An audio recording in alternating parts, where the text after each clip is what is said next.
Hello. Making a gate from scratch. Addendum. B.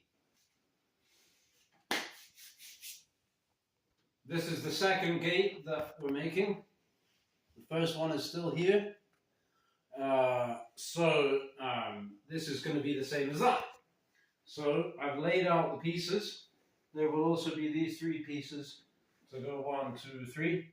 But for now, what interests me is picking which of these goes where and kind of arranging them with the gaps.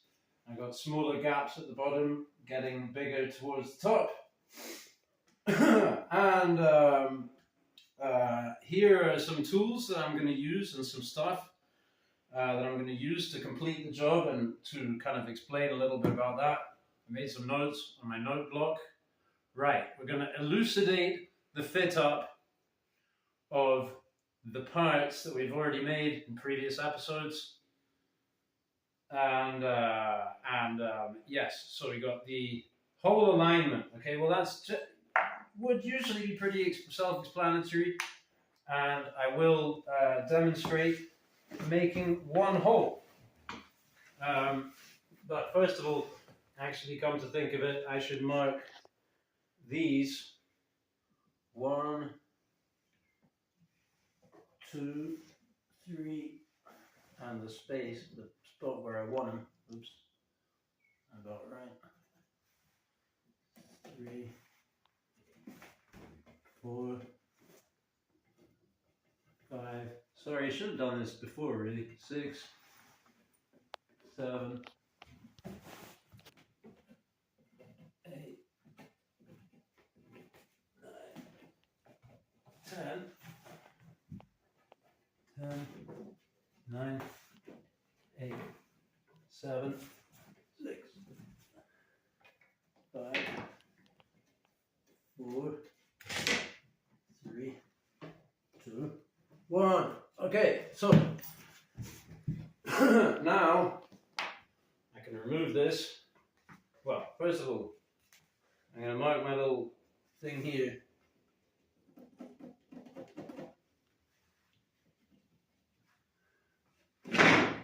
Remove this. Bring it over here to the block. Now, earlier today for this work round, I made this tool.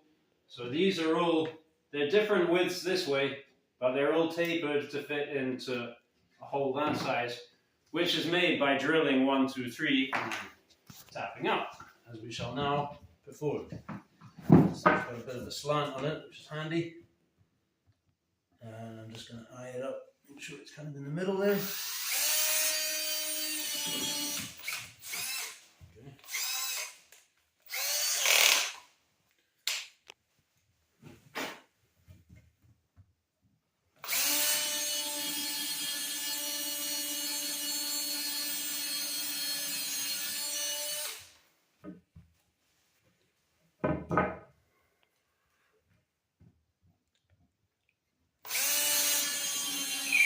Wow, gripping.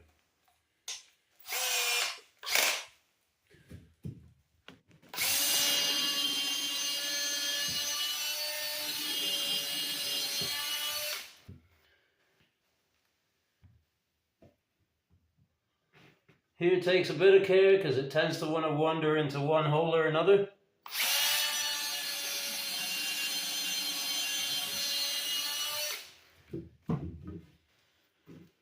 Okay, now you got this chisel. Here's the mallet I made in off moments. Very ergonomic handle. Yeah, just another rough cut of this maple here.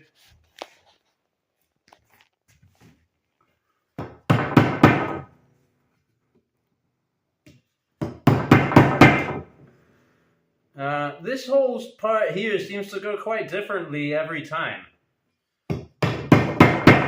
Sometimes they come out, sometimes the whole thing comes out really clean and quite quickly.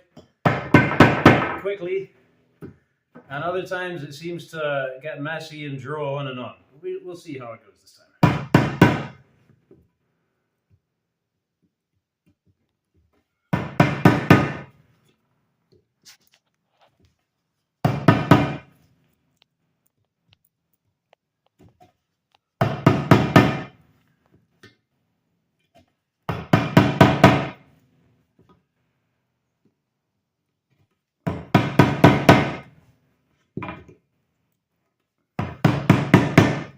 Now, I think perhaps it's possible to do this all with this. Well, I'm sure it is possible to do the whole thing just with the chisel and the mallet like this. But yesterday I picked up and started using this knife here, and I found it very satisfactory to work it like this. See that? Because of the shape, because of the curve here and the fairly straight edge there. Get it in with this reverse grip and use this kind of prying action, and that slices through the fibers quite neatly.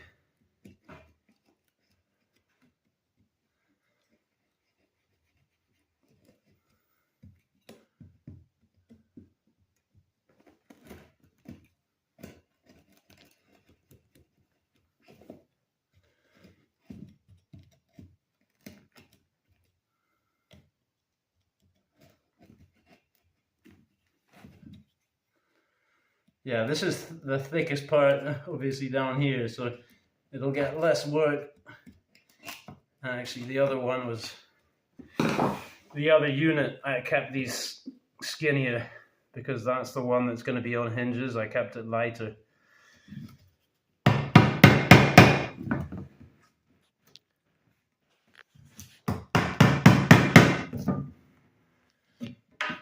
So, come a point, I'll start kind of going in an X pattern.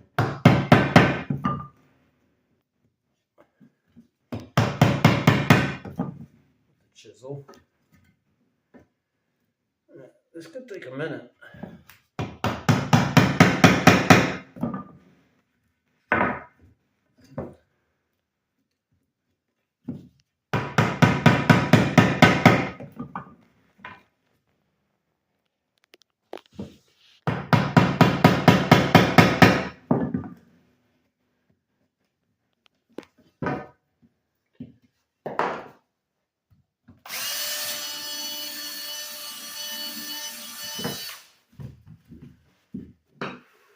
This one's a toughie.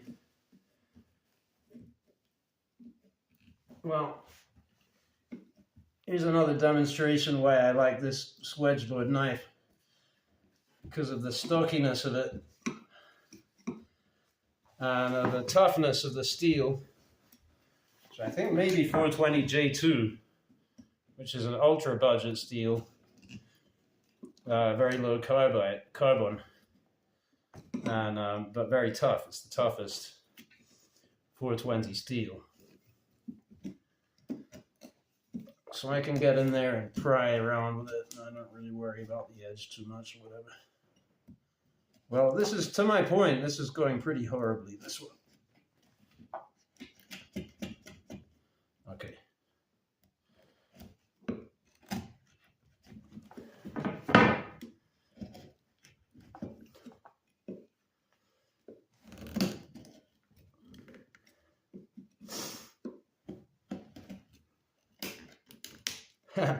I should have started at the other end.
Once we're in a bit, this hoof knife or Mokatorgan, whatchamacallits, can come in handy.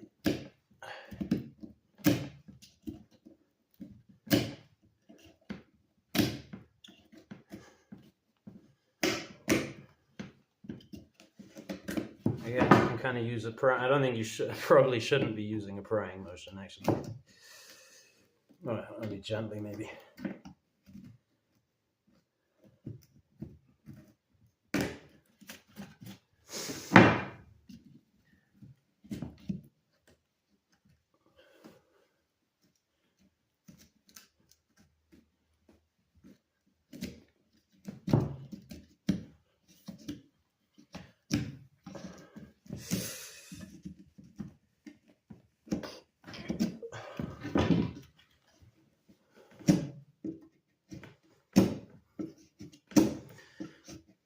I probably should have spaced my holes a bit wider to start out with the drill, because it doesn't really matter if it's wider in that direction anyway. How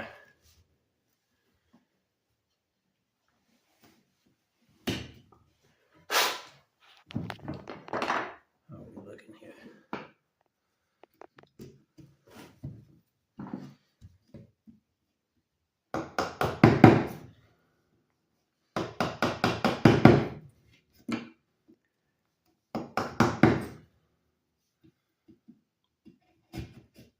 Also, maybe if I have a skinny chisel somewhere that would be this width, going sideways, that would be helpful. Here's something I haven't used yet, but I pulled it out. I thought it could come in handy. It's an oyster shocker, open L oyster shocker. See, not sharp. It's got like a 90 degree on it. Now, if I sharpened that up, that would probably be pretty handy right now. But yeah, like this. Well, kind of use it to bust the fibers.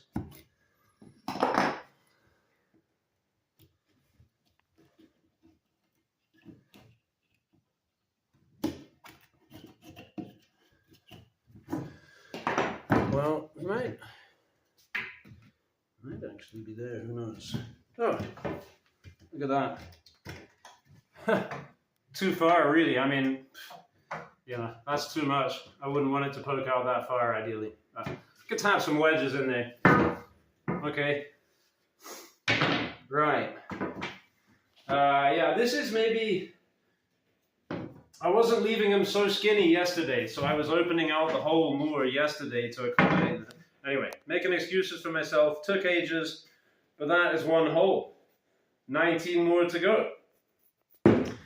Now, in certain instances, this time around, these I left bundled up together so that they wouldn't warp much, you know, so that they would stay straight. But possibly the way I bundled them, or possibly just because of the way it was, but you can see that this is like at a 90 degree. it twists. Super warped, even more than 90. Practically coming back round on itself. So this we compensate at the time of making the hole.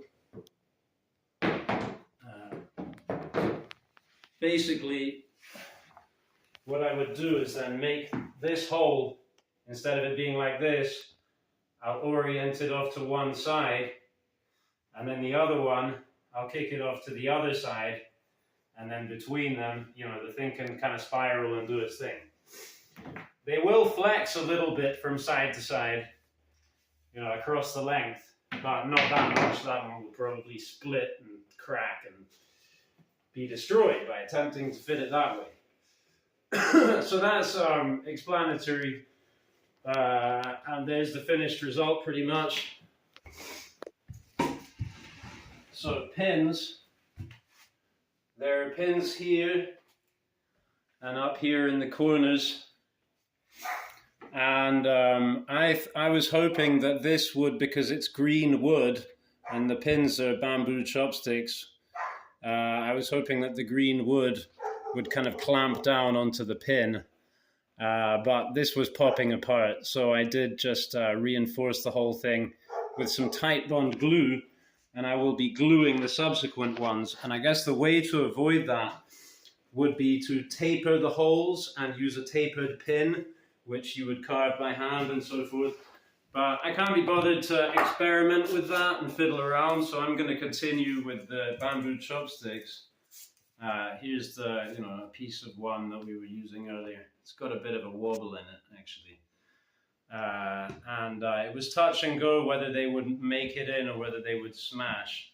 So since this is already wobbly, I will use this for a cutting demonstration because I would like to do some cutting demonstrations as well. I also wanted to show off the mallet. Oh, what a mallet, look at that. Got a lanyard hole, ultra ergonomic. You can hammer with this mallet for hours on end and your hand just feels better and better. So yeah, I just wanted to make a little demonstration because, again, I've been advocating for the mini pocket saw. And I, of course, when it came time to cut my chopstick to length, I went for the mini pocket saw. And now, observe this, okay? Oops, yeah. It's pretty much 1 or 2 cuts, you get through the chopstick with a pretty clean cut. Now, let's check out this.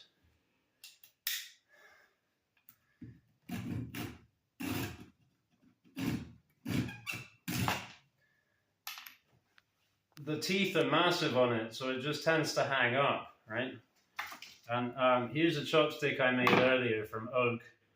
My standard length for a chopstick is about that, so we can afford to take some cuts off this. Demonstrate the same thing. Instead of it being a very thin piece of bamboo, we've got a piece of oak here that's got a little... So, see how it's skipped out there a little bit?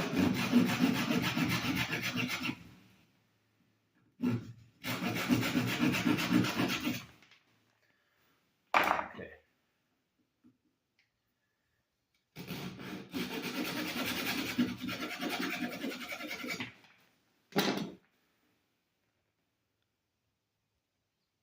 The cuts look about the same. But that's my point, is it takes about the same amount of time and it's about the same amount of fiddly to cut thin diameter with this as with this. And a lot of what I'm cutting is stuff like this. When I'm carving spoons, slingshots, you've got a slingshot, you want to cut your forks, when one of your forks is longer than the other, you want to cut them both like this. This is just perfect. So, knives, regarding knives, when I was doing this finishing here, in the last video I was showing this knife, the Swedge Lord, but for this I quickly switched over because this is not so slicey, even though it was sharp enough to do this thing, which it isn't now for sure because I've been using it, but it can be, it kind of wants to,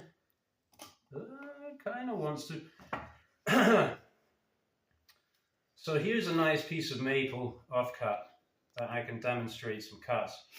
Also with the Mokatorgan, if you've got something like this rough section here, and you don't want to take the whole thing down, you just want to clean this up, then this knife's very nice.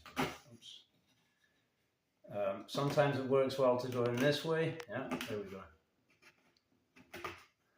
Other times, it can be better if you've got a knot or whatever to go in across the way like that. And you get the same effects. Just remove those little splintery bits.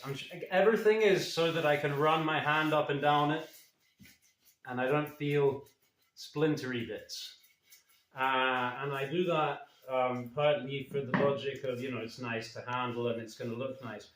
But also I figure if it's rough like this, then when it gets wet, water will accumulate in that little crack there and it will open it out over time. And over time, your piece is going to degenerate quicker because of those rough bits. So that's my feeling is, okay, well, if it's smooth to the touch, it'll be smooth to the elements too. Right angles, you probably don't want that. You really want everything to be nice and smooth.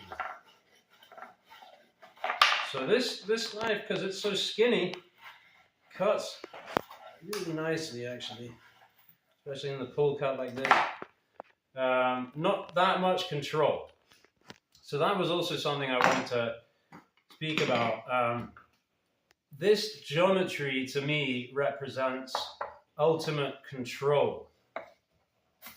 It's not the deepest cutter, it's not the keenest cutter, but it's just very smooth.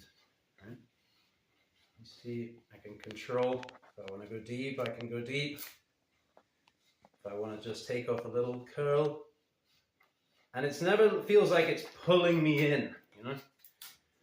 And I think that what you get that feeling of getting pulled in comes from the blade being thin and flexible. So it's flexing into the cut, and it's going to tend to flex down because that's the way you're already pushing it. So it's going to dig in. So anyway, for this task of just stripping off, because this is great for control, but not so good for just, removing large stuff because it's thick. So I pulled this one out, Kershaw Bleu, that I reground recently. And this was an excellent knife for this task because the stock is quite thin, and it also, I convexed out the edge, but it's quite a thin flat grind going into that convex. Very thin stock by comparison, for sure, right? And also with this recurve here, that also is quite aggressive for removing. So if I get a nice rough bit here, just grab that for you. That's what we just pulled off there. Easy. Okay. Severe. The Kershaw Bleu, the Damascus cutting effect. Make yourself a spoon of that. So, let's try and make some curls with this.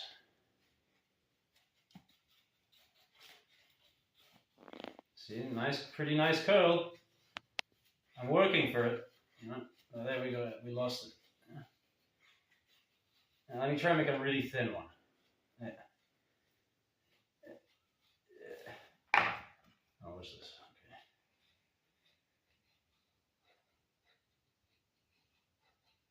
I hope you're seeing that. Yeah. It's not about the sharpness per se.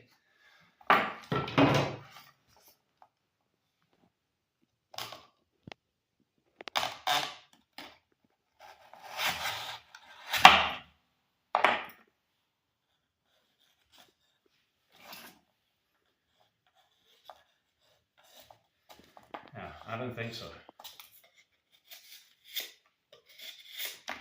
Yeah, very sharp, but it's just not quite that sharp.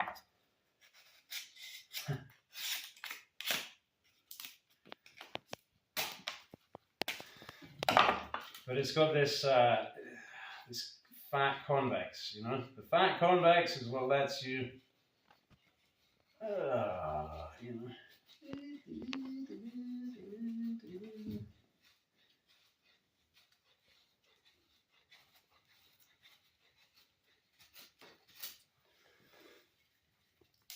Okay, so I wanted to speak about that. Spoken about that.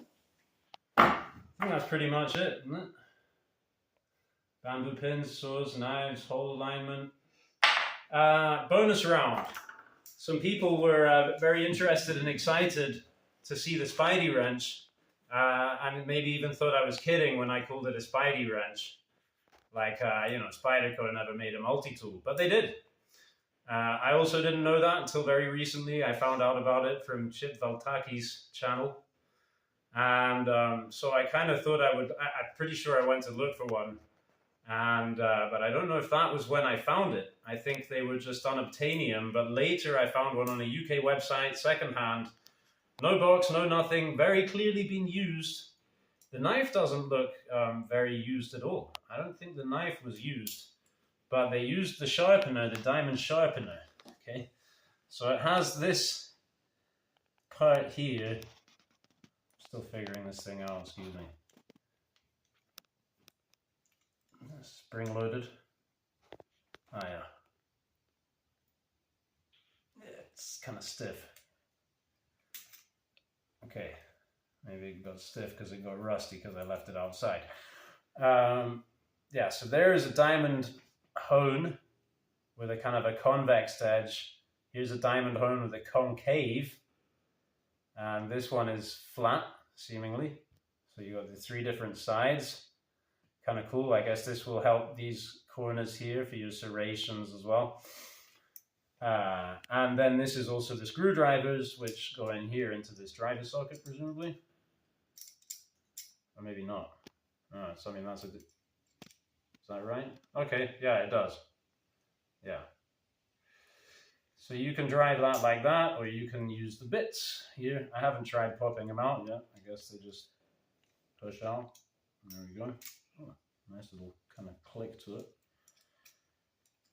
So yeah, you've got your driver, like a lot of the good ones do.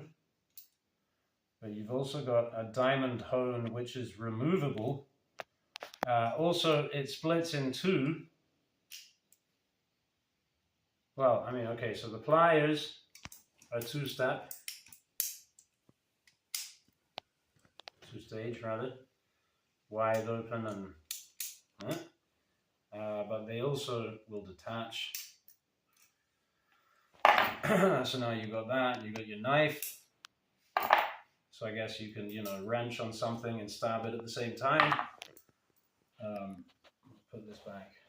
I think maybe I had it the wrong way. And that, no, that was probably okay. And yeah, okay. Adjustable spanner or adjustable wrench or monkey wrench or whatever you call it. So yeah, that's pretty unusual on a multi-tool. Although I do have a cheap Chinesium one that has that, but it doesn't have the pliers. 440C, absolutely wickedly nasty serrations on this. Okay, yes, I should also demonstrate that for using the, how does it go? Right, so for using the adjustable spanner, it also opens out all the way, although you can only then push on it in one direction, right? Is that, oh, wow. I didn't get it to lock in like that before. What did I do differently? Oh. Now it's stuck. Is that... What the... Wow. That's cool. I don't know how to turn it back into a folded thing. I don't know how to fold it again. Hey look, it turns into a really janky push dagger. Kinda. Probably not a good idea.